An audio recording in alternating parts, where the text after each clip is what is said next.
The movie They Call Me G came out in 2015. Enzo Ciccati is a thief from Tor Bella Monica, Rome. At the start of the movie, he's shown sprinting from the cops after swiping a pricey watch. He tries to hide in an abandoned crane by the River Tiber, but they find him. He jumps into the river as a last-ditch effort to avoid getting caught.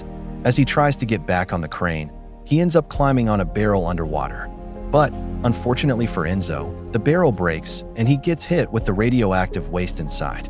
He somehow gets back up and runs home, unaware of the dangers he just faced. On the bus ride home, he keeps coughing up this black stuff and can barely lift his head. He just gets worse at night, throwing up some strange liquid and coughing like crazy. The next morning, he wakes up feeling much better. After finishing his morning routine, Enzo heads over to his next-door neighbor and gang member, Sergio, to sell the watch. Sergio's got a job with a gangster called Fabio, who everyone knows as the Gypsy. They talk about the plan to get the drugs from two brothers who are drug mules. While they're chatting, a guy gives Fabio a new phone, but it's not the color he wanted. The gangster kills the man over a small mistake. His associates, familiar with his wild antics, just request that the dead body be taken away. Sergio runs into Enzo outside and grabs the stolen watch for 100 euros. Enzo is getting ready to leave after the deal, but Sergio has other ideas. He's asking Enzo to come along on a trip to get the drugs. Even though the job's risky, Enzo's on board for the cash.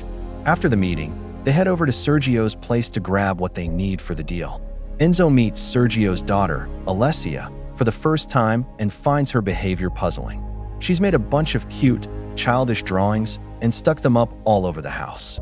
She shares with Enzo about the Steel Jig anime and really seems to think that someday the character Jig will come to rescue her.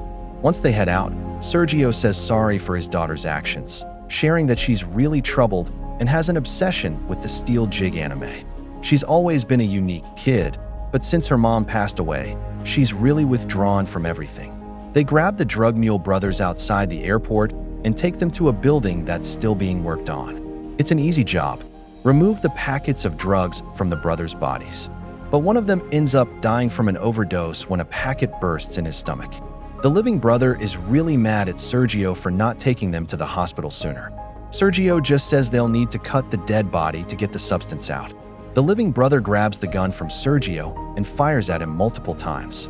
Sergio, just before he dies, slams the man's head against the wall, knocking him out too. In his final moments, the guy fires at Enzo, sending him plummeting from the 10th floor straight onto the concrete below. Logically, he shouldn't be alive after the fall, but somehow Enzo opens his eyes and gets up, groaning in pain. Feeling confused and traumatized by what he just saw, he takes off running. Fabio and his crew are hanging out at a club with Nunzia Lo Cosimo.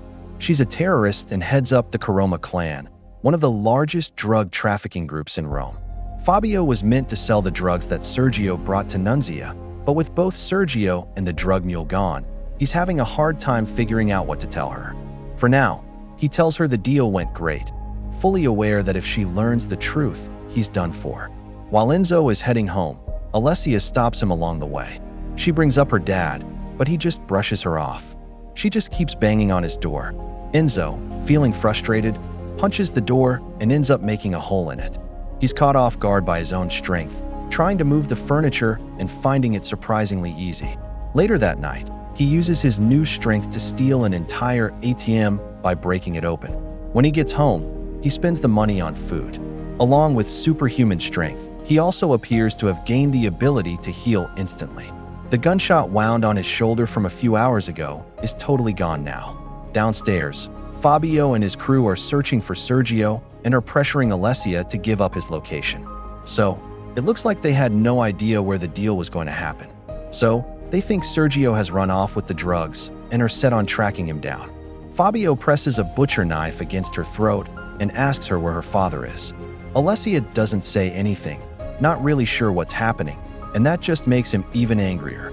Out of nowhere, Enzo crashes through the window, wearing a mask and hoodie to keep his identity under wraps. He grabs one of Fabio's minions and slams him onto a table with ease.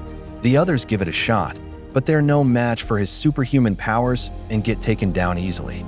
Seeing they can't win, Fabio and his crew decide to take off. Before he leaves, Fabio manages to get a hit on Enzo's feet, chopping off his toe. Enzo takes Alessia to his house to keep her safe. He tapes his toe back to his foot, hoping it'll be attached by morning. Alessia believes he's the superhero Jig from her favorite anime. She thinks he's finally here to rescue her. Since she's dealing with mental illness, Enzo just goes with the flow and doesn't try to correct her. The next morning, he notices that his toe didn't just magically reattach itself. He acknowledges the situation and asks Alessia if she has any family she can stay with. Enzo feels like he shouldn't have to take care of her, but Alessia insists that her only family is her dad. Since he had no other options, he takes her to a residential care home, the same place she stayed when her dad was in prison. She doesn't want to let Enzo go, but he tells her he'll be back soon, even though that's not true. Meanwhile, the CCTV footage of Enzo swiping the ATM is blowing up online. Fabio spots him and realizes it's the same guy they fought in Sergio's apartment. The crew is on edge since they still haven't located the drugs. Antonio, Fabio's right-hand man, thinks they should get a loan to pay Nunzia for the deal. But Fabio isn't really into the idea. Instead, he proposes they go for the armored truck they had intended to hit after the deal. When Enzo gets home, he discovers a stack of papers in Sergio's things. The papers outline a detailed plan to rob the same armored truck. The next day, Fabio and his crew are tucked away by the highway, guns in hand, all set to rob the truck. But Enzo halts the truck and takes everything in front of them. Fabio shoots a bunch of rounds at him, but Enzo manages to escape before they can catch him. At home, Enzo hears a knock at the door from the police. They found Alessia wandering the streets all alone, searching for him. Enzo brings her inside and gives her a hard time for calling the police to his place. The girl sweetly says she's disappointed he didn't come to see her. They binge her favorite anime together at night. While they're at it, Enzo makes a move to get closer to her. Alessia panics and tells him to stop because she's worried about getting hurt. As he helps her relax, she opens up about her past experience of sexual abuse. The next day, she insists he take her to rescue her dad since he's a superhero. Enzo takes her to an abandoned amusement park. He uses his strength to push a Ferris wheel so Alessia can hop on for a ride. Fabio and Antonio are having a heated argument. Antonio thinks taking a loan is the way to solve the issues with Nunzia, but Fabio is totally against it. If Antonio doesn't back off, Fabio tells his Rottweilers to go after him. The gangster gets killed in the encounter. So, Alessia and Enzo head to the mall to find that princess dress she's always dreamed of. They end up kissing and getting intimate in the trial room. Later, Enzo shares the truth about her dad with her. Alessia is really upset and points the finger at Enzo for her father's death. The news of the armored robbery hits the TV, and Enzo starts to gain a reputation as the super criminal. Fabio, feeling jealous of Enzo's popularity, decides he's going to get superhuman strength too. Alessia makes a break for it and hops on a tram. He uses his powers to stop the tram from leaving and says sorry to Alessia. She says she's in, but wants him to wear his mask next time. As Enzo glances around, he notices people filming him and likely catching him in the act of stopping the vehicle. He quickly takes off with Alessia. So, Fabio, feeling stuck, decides to meet up with one of his dealer friends to see if he can borrow some cash to pay Nunzia. Out of nowhere, Nunzia and her henchmen come at them, really angry that he hasn't paid the money on time. A shootout breaks out between the two groups, and in the end, only Nunzia and Fabio are left standing. Fabio gets back to his office and finds that Nunzia's crew has taken out all his minions. So, the news about the super criminal being caught comes on TV. Fabio spots Enzo and decides to ask him about his secret. So, Enzo and Alessia have made the choice to escape to another city since the police are aware of his appearance now. They spend the night at a hotel, and Enzo shares with Alessia stories from his childhood, including how he lost all his friends in a robbery. Out of nowhere, Fabio bursts in and zaps him with a tranquilizer gun. Enzo wakes up and finds himself tied to a bed with duct tape. Fabio puts pressure on him by threatening Alessia's life to get him to spill the secret of his strength. Enzo brings him to the riverbank and tells him to jump in. Fabio doubts Enzo's intentions and believes he's trying to drown him to escape. At that moment, Nunzia and her crew show up and begin shooting at him. During the shootout, both Fabio and Alessia get shot and die. Nunzia gets her revenge by burning Fabio alive and then pushing him into the river. As she takes her last breath, Alessia tells Enzo to use his power to help others.